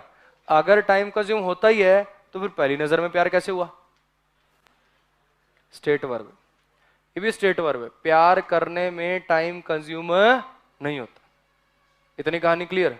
भूलना, याद करना, नफरत करना, सहमत होना, इन सब चीजों में टाइम कंज्यूम नहीं होगा। इतनी कहानी क्लियर? कहानी से इसको याद कर लेते हैं, ठीक। मान लो तुम्हारे पड़ोस में नए पड़ोसी आ गए। कौन आ गए? पड़ोसी। कौन होंगे पड़ोसी? मिश्रा जी कि गुप्ता जी? गुप्ता जी। चलो गुप्ता जी आ गए तुम्हारे पड़ोस में, ठीक है। तो अब तुम्हें पता चला कि गुप्ता जी आ गए, यू नो कि नए पड़ोसी आ गए। कौन कौन आए हैं? गुप्ता, गुप्ता की लुगाई। तुम समझ रहे हो मैं कहां जा रहा हूं? तीसरे नंबर पे कौन? गुप्ता की लौंडिया। ठीक, मैं बेटी भी कह सकता हूं, लेकिन मतलब लौंडिया कहने में अलग ही फील आएगी, तुम समझना। गुप्ता, गुप्ता की लुगाई, गुप्ता की लौंडिया, तीनों आ चुके हैं तुम्हारे बगल में। अब तुमने देखा उसको, वो तो भाई रिजेंबल करी प्रियंका चोपड़ा से, बिल्कुल प्रियंका चोपड़ा जैसी दिखती है। होना क्या था? लाइक हो गया। लाइक सुबह 7 बजे लाइक तक थी सिचुएशन, शाम के 7 होते होते जन्मों जन्मों का प्यार अब यही है, लव हो गया। अब मन में उम्मीद लगा रहे हो, ऐसी वांट कर रहे हो, ऐसी इच्छा कर रहे हो कि वो भी अग्री हो जाए, वो भी हाँ कर दे, लेकिन वो सुसरी नफरत करती रही। तुम गए फूल लेके, उन्हें थप्पड़ जड़ दिया, मैं तो पहले ही सेट हूं। अब तो क्या हो गया? कोई नई बात बोली क्या? ऐसा होता नहीं है क्या? आजकल स्कूलों में ही सेटिंगें कर लेते हैं लोग, इतनी दूर कौन वेट करता। तो तुमने क्या सोचा, ऐ गुप्ता की लौंडिया, ये जो तूने थप्पड़ मारने की हरकत करी है ना बड़ी कॉलोनी में, तो कभी माफ नहीं करूंगा मैं। फॉरगिव करना, माफ करना तो भूल जाऊंगा, लेकिन आज भी जब तुम तन्हाई में बैठते हो तो उसी को याद करते हो, उसी की यादों पर डिपेंडेंट हो, उसी की याद तुम्हारे दिल में एग्जिस्ट करती है। और इस कहानी का मुझसे कोई लेना देना नहीं, ठीक है? सारे पात्र घटनाएं इस कहानी की काल्पनिक है। तो अपना ये सारी की सारी वर्ब अपन याद कर लेंगे। सबसे अच्छा क्या रहेगा, हर वर्ब पे सेंटेंस बना लेंगे। अपनी कॉपी पे हर वर्ब पे सेंटेंस बना लेंगे। देखो जो पढ़ने लिखने वाले बच्चे हैं वो तो सेंटेंस बना लेना, जो फालतू वाला क्या, देखो मैंने कहानी सुना दी, 2 मिनट तुमने दांत पाड़ लिए, तुम भी खुश मैं भी खुश। समझना, ये कहानियां मुझे तो किस लिए बनानी पड़ती है? मुझे इसलिए बनानी पड़ती है ताकि मैं बोर्ड पे बिना देखे लिख पाऊं, ठीक है? बार बार मुझे फोन ना उठाना पड़े, बार बार मुझे नोट्स ना रेफर करने पड़े, इसलिए अपने दिमाग में सेट करते, कहानियां सेट करते हैं, टोटल गिन के रखनी पड़ती हैं। हाँ भी 17 है, 18 है, 19 है। समझ आ गया कहना चाह रहा हूं? हमें ये काम करना पड़ता ताकि हम बिना देखे इसको लिख पाए। लेकिन आपको किसी को लिख के थोड़ी दिखाना, आपको तो पेपर में एग्जीक्यूट करना है। पेपर में एग्जीक्यूट तब हो पाएगा जब आप इस पे हर एक पे सेंटेंस बनाए बैठे हो। अब मैं कह रहा हूं लव की आईएनजी फॉर्म होती नहीं। बच्चा कहेगा सर मैंने लिखी हुई देखी। मैं कहा कहां लिखी हुई देखी है? कहता मैकडी गया था, वहां पे लिखा था आई एम लविंग इट। फिर मैं उसको क्या कहता हूं, मैं क्या एक बार बता, मैकडी क्या करने गए थे? ग्रामर सीखने गए थे कि बर्गर खाने गए थे? कहेगा बर्गर खाने। बस इतनी बात है कि वो बर्गर अच्छा बनाते हैं और मैं ग्रामर से ही पढ़ा लेता हूं। आई एम लविंग इट गलत है, आई लव इट होना चाहिए। किसी भी कंपनी की टैगलाइन पे, किसी भी कंपनी के नाम पे आपका कोई जोर नहीं। अगर मान लो मेरे नाम की स्पेलिंग अमन है, ठीक है, कल को मैं ऐसे लिखने लग जाऊं, रोक लोगे क्या? ऋतिक है, बोलने को ऋतिक आगे एच लगा लिया भाई ने अपनी मर्जी से ही, है ना? कल को 3 एच भी लगा सकता वो। बहुत तुमने हीरो हीरोइनों के नाम देखे होंगे, पंडितों वंडितों में काफी विश्वास करते हैं, डबल डबल टी डबल के, कार्तिक आर्यन क्या नाम है उसका, डबल के लगा लो भाई, कौन रोकने वाला है यार? कोई कंपनी के नाम को, किसी कंपनी के टैगलाइन को आप रोक नहीं सकते। बहुत सारी कंपनी की टैगलाइन तो ऐसी होंगी जिसके अंदर वर्ब भी नहीं आएगी, फिर भी वो सही है। तो समझना कि अगर आपको इसकी कोई एक्सेप्शन दिख जाए तो अपने दिमाग में पहले सोचना कहीं ऐसा तो नहीं कि कंपनी की कोई टैगलाइन वगैरह है। बहुत बार अब मैंने पढ़ा दिया कल परसों कि मोर बेटर नहीं होता, एडजेक्टिव चैप्टर में पढ़ा है ना, मोर बेटर नहीं होता। कल ही एक बच्चा यहाँ पे ऑफलाइन बैच में न्यूज़पेपर की कटिंग लेके आया था, उसके अंदर लिखा हो मोर बेटर। तो फिर मैंने क्या कहा, मैं क्या समझ मेरे भाई, ये न्यूज़पेपर जिसने लिखा है वो कोई आइंस्टाइन नहीं है, वो सबके सब नॉर्मल तुम्हारे हमारे जैसे लोग हैं। वो ग्रामर की वही गलतियां करते हैं जो अपन करते हैं, वो अपने से थोड़ी सी कम करते हैं। लेकिन इसका मतलब ये नहीं कि ग्रामर की मिस्टेक नहीं मिलेंगे आपको न्यूज़पेपर में। हर रोज ग्रामर की मिनिमम से मिनिमम 20 गलतियां आती है न्यूज़पेपर के अंदर। तो newspaper is not a tool for learning grammar, वो सिर्फ और सिर्फ रीडिंग और वोकैब का टूल हो सकता है। तो जो आपको बोर्ड पे एग्जाम्पल लिखवाया जाए कि बैटर के साथ मोर नहीं आता, तो उस बात को समझिए वो इसीलिए कराया गया क्योंकि लोग वैसी गलतियां करते हैं। आप लोगों को वैसी गलतियां करते हुए देखोगे, इसीलिए उस पर एरर आता। समझ आएगा कहना चाह रहा हूं? अब इनको बढ़िया से नोट कर लो।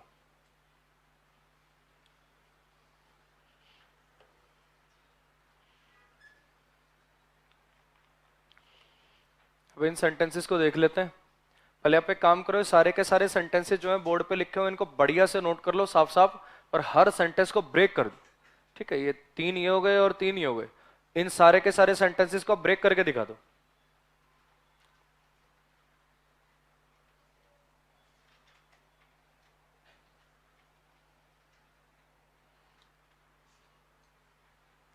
चलो जी आ जाओ। अब पहले 3 सेंटेंसेस के लिए रूल ये है कि इन वर्ब्स के बाद एज ना लगाया करो, इन वर्ब्स के बाद एज का यूज मत किया करो। देखो इसके पीछे का जो कॉन्सेप्ट है वो मैं आपको पिछली क्लास में पढ़ा चुका हूं। वैसे इसको समझने के देखो मैं आपको 2 तरीके बता देता हूं। ये जो एज होता है ना, एज, इसका मीनिंग क्या होता है? इसका मीनिंग होता है कि जैसा। इसका मीनिंग क्या होता है? कि जैसा, जब ये अकेला यूज करा जाए। एज का मीनिंग है क्योंकि भी होता है जब ये कंजंक्शन होता है। एज का मीनिंग जब प्रेपोजिशन होता है तब इसका मीनिंग होता है कि जैसा। समझ आया क्या कहना चाह रहा हूं? एक एज का मीनिंग होता है क्योंकि, जैसे we took him to hospital as he was very ill. We took him to hospital as he was very ill. हम उसे हॉस्पिटल ले गए क्योंकि वो बड़ा ही बीमार था। ठीक है। और एक एज का मतलब होता है कि जैसा या की तरह। जैसे ही प्लेज, सचिन तेंदुलकर के लड़के का नाम क्या है? Arjun. Arjun Tendulkar plays square drive as his father use to play. Arjun Tendulkar square drive वैसे ही खेलता है जैसे उसके पिताजी खेला करते थे। तो एज का यहां पर मीनिंग क्या है? क्योंकि है? नहीं, यहां पे एज का मीनिंग क्या है? की तरह, लाइक समबडी। तो एक तो इसको हिंदी मीनिंग के मीनिंग से समझ सकते हो। They name their child as Sohan. उन्होंने अपने बच्चे का नाम रख दिया सोहन की तरह। तो सोहन की तरह नाम रखा है कि सोहन नाम रखा है? एज को ड्रॉप करो। उन सब ने, सबके सब मेंबर्स ने मिस्टर गुप्ता को इलेक्ट कर दिया एक प्रेसिडेंट की तरह। प्रेसिडेंट की तरह इलेक्ट किया कि प्रेसिडेंट इलेक्ट किया है? एज को ड्रॉप करो। उसके फादर ने उसे बनाया एक मैन ऑफ प्रिंसिपल की तरह, कि उसे बता ये मैन ऑफ प्रिंसिपल और ये हिम एक ही है, एक ही है ना। तो की तरह थोड़ी आएगा इसके अंदर, इसी को बनाया। एक तो लॉजिक ही हो गया अपना हिंदी विंदी वाला। ठीक है। दूसरा, ऑब्जेक्ट और ऑब्जेक्ट कॉम्प्लीमेंट एक ही होते हैं। और अगर ऑब्जेक्ट और ऑब्जेक्ट कॉम्प्लीमेंट एक ही होते हैं तो उसको के जैसा और की तरह तो लिख नहीं पाओगे। यानी इनके साथ ऑब्जेक्ट और ऑब्जेक्ट कॉम्प्लीमेंट के बीच में एज नहीं लगा पाओगे। और कल अपन पढ़ ही चुके हैं कि ये वर्ब है, ये ऑब्जेक्ट है और ये ऑब्जेक्ट कॉम्प्लीमेंट है, क्योंकि ये दोनों सेम ही तो है। एज को हटाओ। मिस्टर गुप्ता और प्रेसिडेंट सेम ही तो है। एज को हटाओ। हिम और ये मैन ऑफ प्रिंसिपल सेम ही तो है। एज को हटाओ। ये ग्रामर का लॉजिक हो गया। बात वही है, बस उसको मैंने हिंदी में बोल दिया और इसको मैंने ग्रामर से बोल दिया।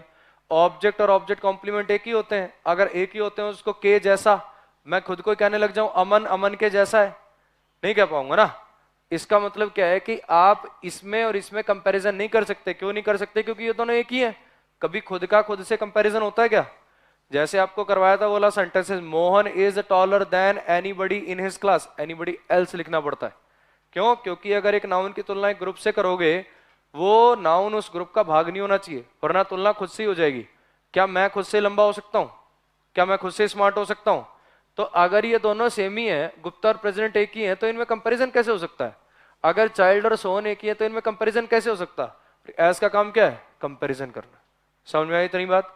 तो इसका मतलब क्या हो गया कि ये एज को आपको ड्रॉप करना पड़े। रीजन लॉजिक आया समझ में? इसके साथ अपने वर्ब के जो रूल्स वाले थे सेंटेंसेस, कहने का मतलब स्टेटिव वर्ब पे बेस्ड, इन पे बेस्ड, वो सब खत्म हो गए। अब कुछ मिसलिनियस है, उनको देख लेते हैं। आ जाओ जरा। He frequently comes here and read newspaper and magazines.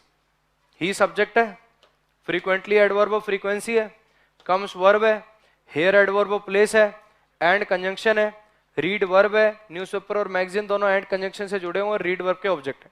कोई दिक्कत किसी को? अब एक चीज बताओ, कम्स वर्ब का सब्जेक्ट कौन है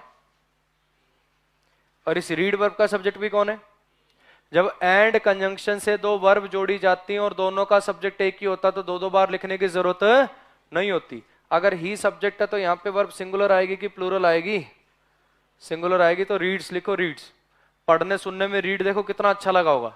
he comes here and read magazines, बहुत अच्छा लगेगा। लेकिन रीड्स आएगा क्योंकि इसका सब्जेक्ट कौन है भाई? इसका सब्जेक्ट भी तो ये ही है। आई बात समझ में? अरे बोलो।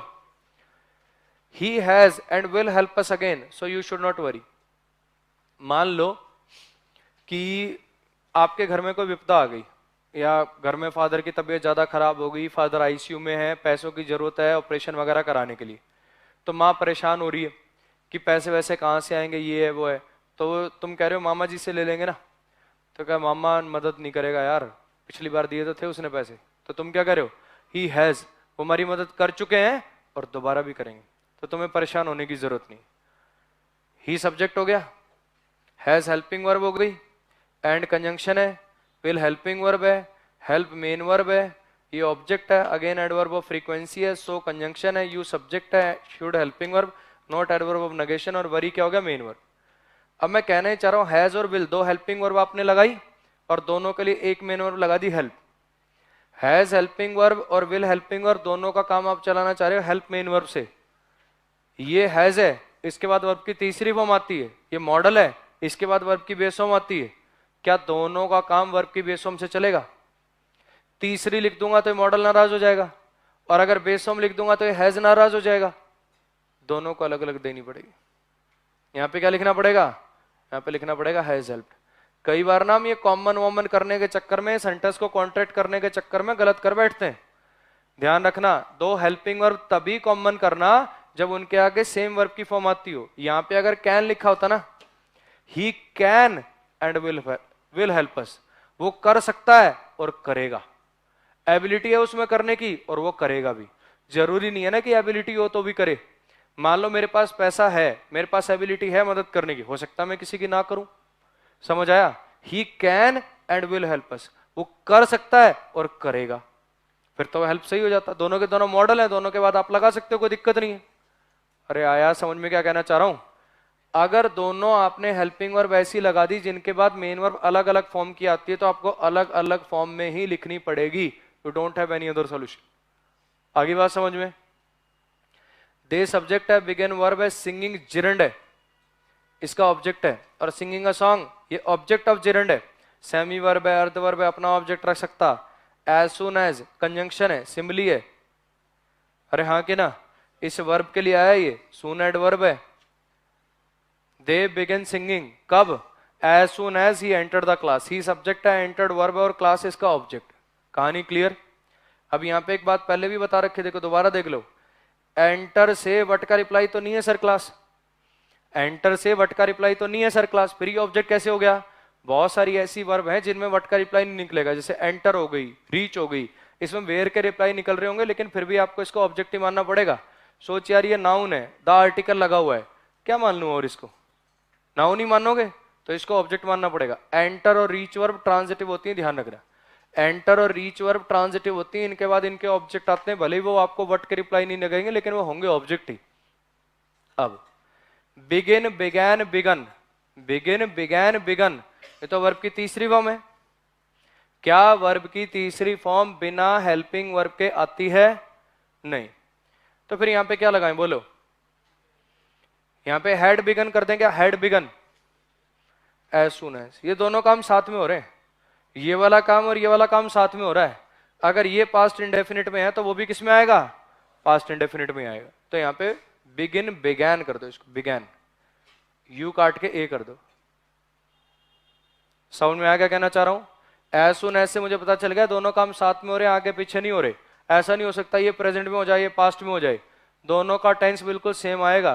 तो इसका मतलब ये क्या हो गया? ये भी पास्ट इंडेफिनिट और ये भी पास्ट इंडेफिनिट। इतनी कहानी क्लियर? इसको बढ़िया से नोट कर लो।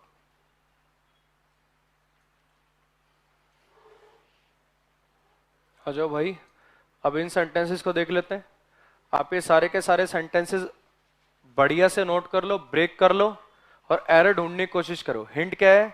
लास्ट वाले 3 एक्टिव पैसिव पे बेस्ड है, ठीक, और ये वाले हेल्पिंग वर्ब कॉमन होगी नहीं होगी इस पे बेस्ड है। करके दिखा दो, बिल्कुल इजी है, खुद कर लोगे तो तुम्हें भी अच्छा लगेगा और मुझे भी अच्छा लगेगा। वीडियो को पॉज करके ब्रेक करो।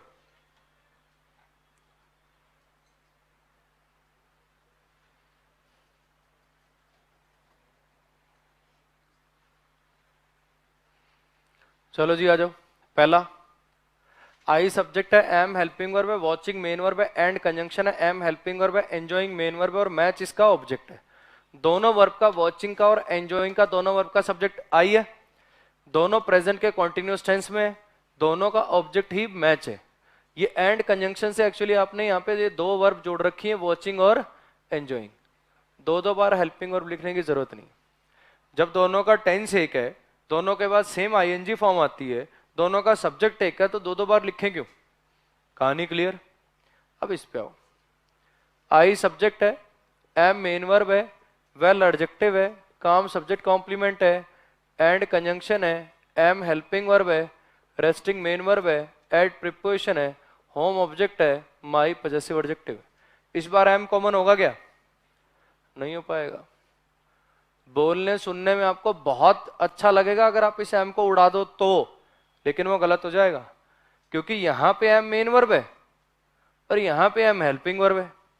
अगर आपने उसको कॉमन कर दिया तो एम यहां पे भी अंडरस्टूड हो जाएगी और एम यहां पे अंडरस्टूड हो जाएगी, तो दो मेन वर्ब साथ में आ जाएंगी। आया समझ में क्या कहना चाह रहा हूं? तो दो हेल्पिंग वर्ब कॉमन हो सकती हैं, लेकिन एक मेन वर्ब और एक हेल्पिंग वर्ब आपस में इकट्ठी मिलाकर कॉमन नहीं हो पाएगी। इतनी कहानी क्लियर? इस पे आ जाओ। समटाइम्स क्या हो गया? सेंटेंस एडवर्ब हो गई, वर्ड सब्जेक्ट है, कैन हेल्पिंग वर्ब है, इंटरप्रेट मेन वर्ब है, इन प्रीपोजिशन है, वेज इसका ऑब्जेक्ट है, डिफरेंट एडजेक्टिव है, मैनी एडजेक्टिव। ठीक। कई बार जो आपके शब्द होते हैं ना, कई बार जो शब्द होते हैं उन्हें एक से ज्यादा तरीकों में इंटरप्रेट किया जा सकता है, उनको एक से ज्यादा तरीकों से समझा जा सकता है। वो देखा होगा ना पीके मूवी, कई एक वर्ड है मतलब अच्छा, तो उसके बहुत सारे मतलब हो जाते हैं। मूवी देखने चलेगा, अच्छा अच्छा, तो अलग अलग आप उसकी आप टोन चेंज करते हो तो उसके मीनिंग अलग अलग हो जाते हैं। तो वर्ड्स को अलग अलग तरीके से इंटरप्रेट करा जा सकता। अब मुझे बताओ, ये वर्ड्स किसी चीज को इंटरप्रेट करेंगे कि करे जाएंगे?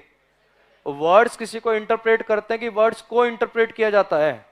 वर्ड्स को इंटरप्रेट किया जाता है, यानी ये हमेशा इंटरप्रेट करने के डूअर नहीं बल्कि रिसीवर होंगे। ये इंटरप्रेट करने के डूअर नहीं बल्कि रिसीवर होंगे। और अगर ये रिसीवर होंगे तो फिर यहां पर पैसिव वॉइस लगानी पड़ेगी। पैसिव वॉइस का मतलब क्या है? पैसिव वॉइस का मतलब है बी की फॉर्म प्लस में V3। पैसिव वॉइस का मतलब है बी की फॉर्म प्लस में V3। अब मेरा सवाल तुमसे ये है कि बी की फॉर्म तो ये वाली इतनी सारी है, बी की फॉर्म कौन सी है? पहली फॉर्म है इज, थोड़ा और इधर लिख देता हूं। बी की फॉर्म कौन कौन सी है? पहली फॉर्म है इज, एम, आर, बी, दूसरी है वॉज, वर, तीसरी बीन और एक बींग भी है। ये सारी बी की फॉर्म है यार। तो यहां पे मैंने बी क्यों लगाया? मतलब चलो मुझे ये तो समझ में आ गया कि वर्ब की तीसरी फॉर्म आएगी, तो इंटरप्रेट को काट के मैंने इंटरप्रेटेड कर दिया। अब मेरा सवाल ये है कि यहाँ पे और कोई क्यों नहीं लगाई? इज में क्या दिक्कत है? एम में क्या दिक्कत है? इज, एम, आर, वाज, वर इतनी सारी पड़ी थी, बी कोई फूफा का लड़का तुम्हारे बी लगा रहे हो? चक्कर क्या है? चक्कर ये है कि मॉडल है और मॉडल के बाद हमेशा वर्ब किस में आती है? बेस फॉर्म में आती है। कैन की बेस मतलब बी की बेस फॉर्म क्या हो जाएगी? बी हो जाएगी, तो फिर यहां पे बी आएगा। इतनी कहानी क्लियर? नेक्स्ट पे आओ। इफ कंजंक्शन है, पुलिसमैन सब्जेक्ट है, हेड हेल्पिंग वर्ब है, रीच्ड मेन वर्ब है, देयर रीच वर्ब का ऑब्जेक्ट है, ट्रांजिटिव वर्ब है। हेयर देयर ऑब्जेक्ट का काम कर सकते हैं, एडजेक्टिव चैप्टर में पढ़ाया था मिसलिनियस में अगर याद हो तो। ऑन प्रीपोजिशन टाइम इसका ऑब्जेक्ट, चाइल्ड सब्जेक्ट है। देखो ऑन टाइम की जगह पे यहां पे ज्यादा अच्छा होता अगर मैं इन टाइम लिखता। एक होता ऑन टाइम, एक होता इन टाइम। ऑन टाइम का मतलब होता है शेड्यूल समय पे, और इन टाइम का मतलब होता है समय रहते। आप पेपर देने जाते हो तो पेपर शुरू होता है on time, but you have to reach there in time. आपको समय रहते पहुंचना होता है। मतलब 9 बजे का पेपर है तो 9:45 बजे 8:30 बजे पहुंचना होता, ताकि एडमिट कार्ड वगैरह चेक हो जाए, आप रिलैक्स हो जाओ, आराम से बैठ जाओ। एक होता ऑन टाइम यानी एट शेड्यूल टाइम, और एक होता इन टाइम यानी समय रहते। तो यहाँ पे बढ़िया मीनिंग कन्वे होगा समय रहते मीनिंग से, तो यहाँ पे इन टाइम आना चाहिए। टाइपिंग एरर मान लो इसको और इन कर लो। अगर पुलिस वाला समय से पहुंच जाता, if the policeman had reach there in time, the child could have saved. Child subject है, कुड हेल्पिंग वर्ब है, हैव हेल्पिंग वर्ब है, सेव्ड मेन वर्ब है। अगर पुलिस वाला समय से पहुंच जाता तो बच्चा बचा सकता था। अब मुझे बताओ, बच्चा किसी को बचाएगा कि बच्चे को बचाया जाएगा? ये जो चाइल्ड है, ये सेव वर्ब का डूअर होगा कि रिसीवर होगा? अगर ये रिसीवर होगा तो वॉइस एक्टिव आनी चाहिए कि पैसिव आनी चाहिए? पैसिव आनी चाहिए, तो फिर यहां पे क्या लगा दें? बी ने लगा दें। अब फिर से वही दिक्कत, ये बी नहीं क्यों लगाई यार? ये वॉज वर इतनी सारी पड़ी, इनमें क्या दिक्कत है? क्योंकि सर हैव के बाद हमेशा वर्ब की तीसरी फॉर्म आती है, और इसलिए बीन लगेगा, क्योंकि बी की तीसरी फॉर्म बीन होती है। इस सेंटेंस का मीनिंग सोचने की कोशिश करो एक बार। वीडियो को यहीं पॉज करो और इस सेंटेंस का मीनिंग सोच के दिखाओ।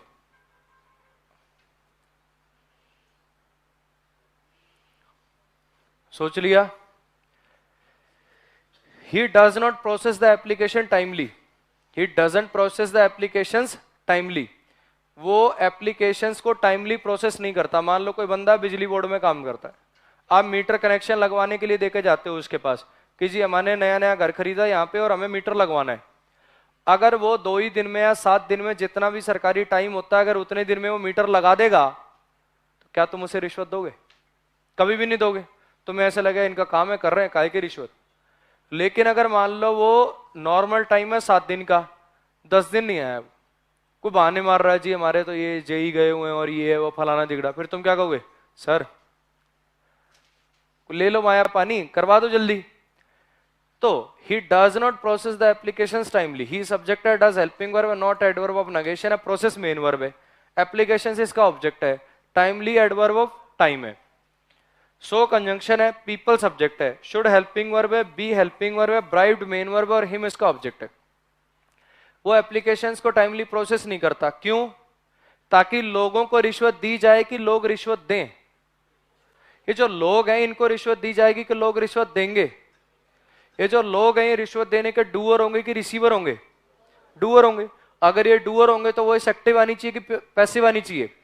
एक्टिव आनी चाहिए। और हमने लगा रखी है बी की फॉर्म प्लस V3 पैसिव। तो यहां पे आप इस बी को उड़ाओ, इस ब्राइब्ड को ब्राइब करो, फिर ये सही हो जाएगा। समझ आया? He doesn't process the applications timely so the people should bribe him. वो एप्लीकेशन को टाइमली प्रोसेस नहीं करता, वो एप्लीकेशन को टाइमली प्रोसेस नहीं करता, इसलिए he doesn't process the application, ताकि लोग उसे रिश्वत दें। शुड की बजाय ज्यादा बढ़िया मॉडल यहां पे वुड होता।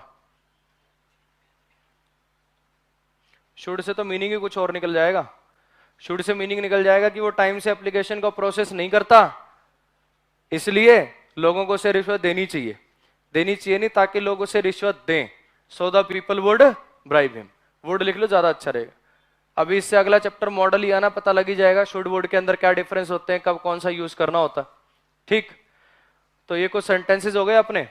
इसके साथ आपका मेन वर्ब का जो चैप्टर है वो खत्म हो गया। जैसे आपको बताया था वर्ब चैप्टर को 3 पार्ट में बढ़ाऊंगा, मेन वर्ब में, मॉडल्स में और एडवांस वर्ब में। इसके जस्ट बाद अपन मॉडल शुरू करेंगे। जितनी मैक्सिमम किताबें हैं उनके अंदर आप एरर देखोगे ना तो मिक्स करके देता, मॉडल्स के और मेन वर्ब के अलग अलग नहीं देता, सेम ही देता, एक ही चैप्टर के अंदर एरर दे देता। और कई तो एडवांस वर्ब के भी एक में ही दे देते हैं।